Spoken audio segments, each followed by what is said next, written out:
nosotros podamos seguir acompañando esa situación si la indicación es la derivación inmediata. El otro día decía Alicia, y creo que también lo había dicho Agus, si hay un menor, la obligación de cualquier centro de salud o centro educativo es denunciar inmediatamente estas situaciones, ¿no?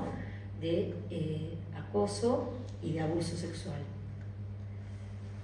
Bueno, aquí hay algunas cosas que ya las dijo Alicia, ¿no? Es un caso específico de agravado de violencia familiar, no reconoce fronteras socioeconómicas, a veces pensamos que pasa en determinados ámbitos y no es así. No hay un perfil del abusador, ella dijo incluso, no pareciera que, por lo menos lo que dicen todos los psicólogos, ¿no? Que no hay un perfil, no hay una patología específica que permite identificar previamente, ¿no? Bueno, en el 85% de los casos el abusador es miembro de la familia o una persona de confianza del niño, niña o adolescente. Son situaciones difíciles de detectar y más aún de probar. La mayoría de las veces no hay evidencia física porque muchas veces no hay acceso carnal. Y que el principal recurso en estos casos es escuchar al niño o adolescente y creer en su relato, ¿no? Porque eso es lo que a veces resulta más difícil. Bueno, de esto habló Alicia mucho, pero este sí es un caso en que la derivación es urgente, ¿no? Independientemente que el acompañamiento, como les digo, pueda seguir, porque el derivar no significa, no, recurran a un abogado, vayan a hacer la denuncia de justicia y nosotros no intervenimos, ¿no? Acompañar, se sigue acompañando, quizá con mucha más razón, porque a quien le toque transitar un proceso de este tipo, del tipo que hablábamos en caso de abuso o acoso o abuso, personalmente o alguna persona de su familia, por ejemplo hijos, es muy duro el camino que hay que transitar, ¿no? Por más que, como dijo Alicia, se trata de buscarla, no revictimizar a la víctima. La realidad es que muchas veces se revictimiza a la víctima, el tema de tener que volver a exponer y presentarse y en uno y en otro lugar, el sistema legal que no funciona o no funciona con la rapidez que debería funcionar. Todas estas cosas son motivo de muchísimo dolor, de muchísima frustración, a veces de mucho desánimo. Entonces, con más razón, la tarea nuestra es importantísima, ¿no? No es la del profesional, es la del acompañante amoroso que sigue estando al lado para el camino, ¿no? Para ese camino difícil. Bueno, en quinto lugar estaban las situaciones vinculadas con la discapacidad. También se dan bastante frecuentemente consultas que tienen el trasfondo de la discapacidad presentado de distintas formas. Acá está esta definición de discapacidad que también da, no me acuerdo ahora si fue Alicia, no me acuerdo ahora quién de los, cuando hablamos, con Gloria Miggins, la discapacidad refiere a cualquier tipo de alteración, acá dice funcional, que sea permanente o prolongada, por supuesto no se me quebré una pierna, físico-mental, que en relación a la edad y al medio social implique una desventaja, ¿no? Esto es lo que nuestra ley define como discapacidad. Hay una ley que es del año 1981 que prevé una serie de beneficios de atención a la persona con discapacidad.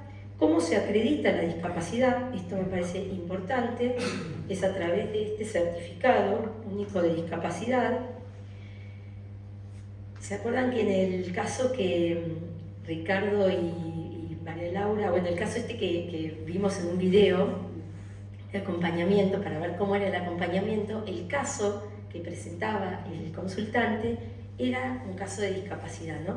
De la dificultad, no sé si se acuerdan mucho, pero era la dificultad de ese matrimonio que tenía un chiquito discapacitado, que le acababan de dar un diagnóstico, o hacía poco tiempo que le dan un diagnóstico, y que los médicos le insistían en tramitar el certificado de discapacidad, y el consultante decía que eso había originado una crisis en el matrimonio. Él decía, porque mi esposa no acepta hacerle el certificado porque cree que eso lo va a marcar, a estigmatizar. Pero después en la charla surgía que había un tema de aceptación de la situación de discapacidad, ¿no? Expresada en eso de tramitar el certificado. Tramitar el certificado muchas veces, yo he escuchado muchas veces este tipo de argumentos de si el certificado le pone un sello, ¿no? Y entonces lo marca.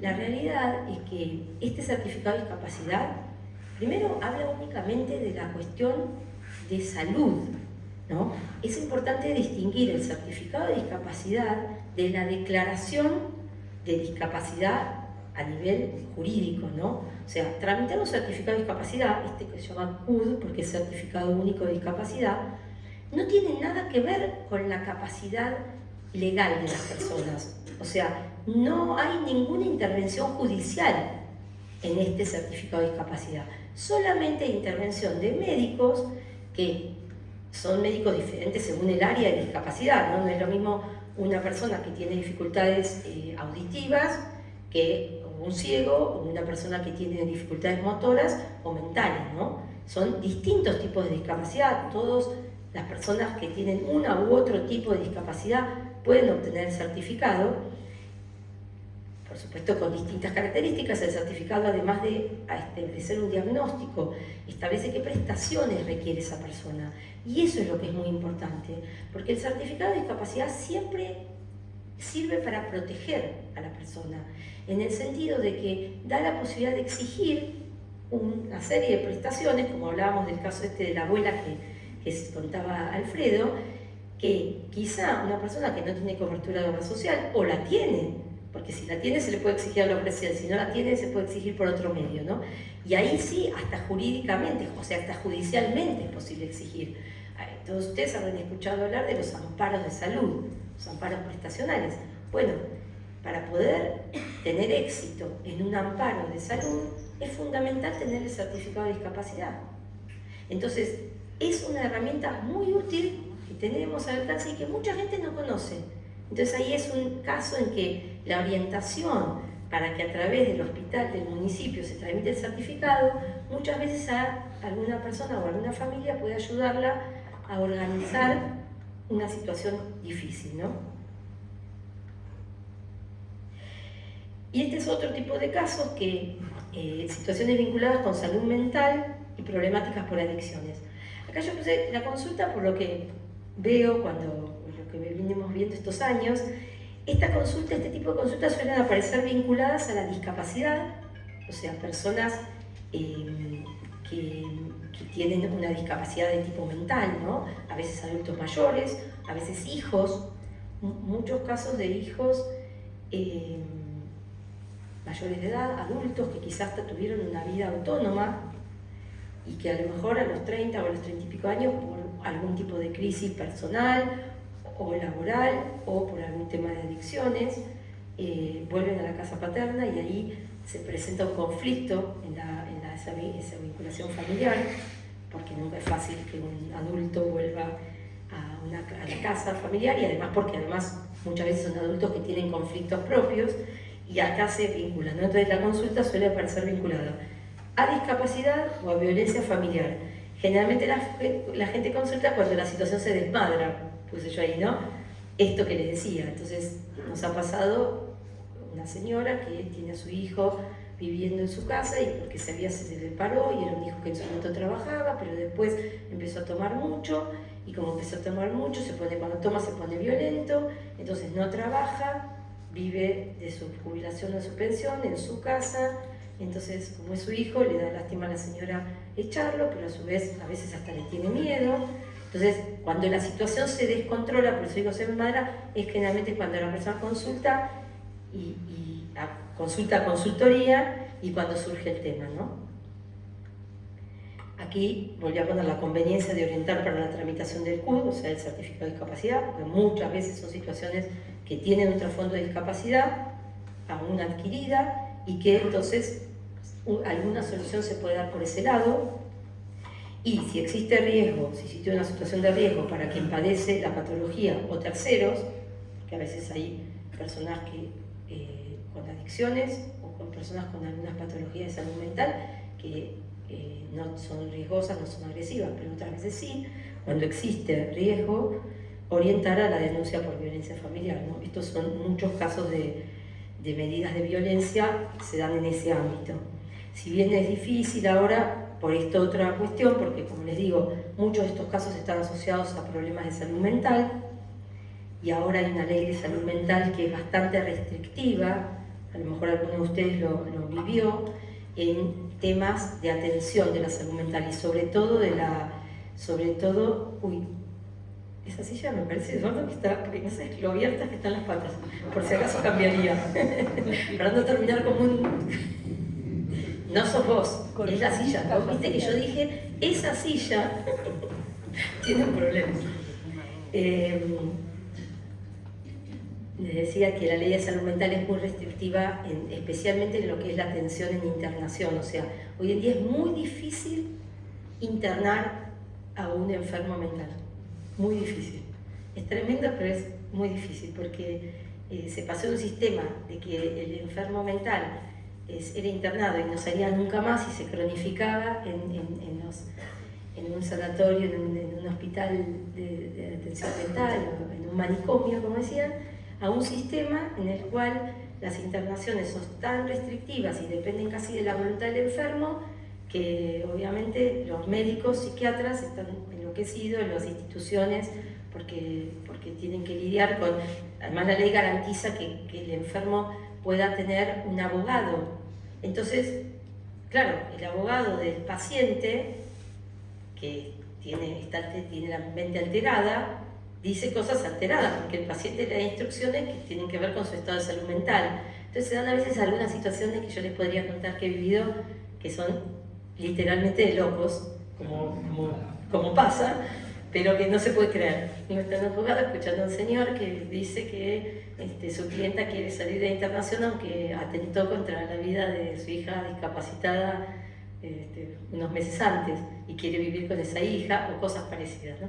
Pero bueno, es esta ley que tenemos ahora, pero lo que no quita es que el certificado de discapacidad es bueno siempre tramitarlo y después ver cómo se encausa, ¿no? En cada caso no es fácil, pero siempre el certificado es una herramienta muy útil. Y esto para terminar, entonces, algunas conclusiones. Se apagó.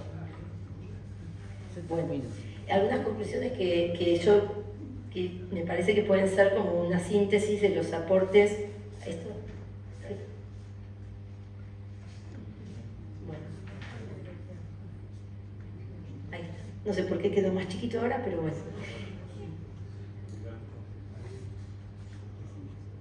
Ya está. Esta es la última. Estos aportes serían... Bueno, si no lo leen ustedes. Listo, ahí. Estos. Entonces, las conclusiones. Nuestros aportes, ¿no? Como orientadores familiares a casos con implicancias legales. El acogimiento y la escucha amorosa como primera actitud, siempre. ¿No? Siempre, no importa que sea un caso que va a derivar, que hay consulta legal.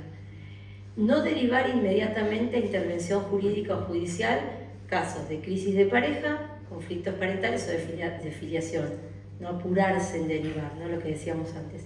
Y en cambio, orientar y derivar rápidamente a la justicia cuestiones vinculadas con protección de la integridad física o psíquica de personas menores o adultas, especialmente si son adultos y son discapacitados, ¿no? O sea, qué cosas sí apurarse, qué cosas no apurarse. Bueno, nada, está el obispo ya esperando, creo, para la misa.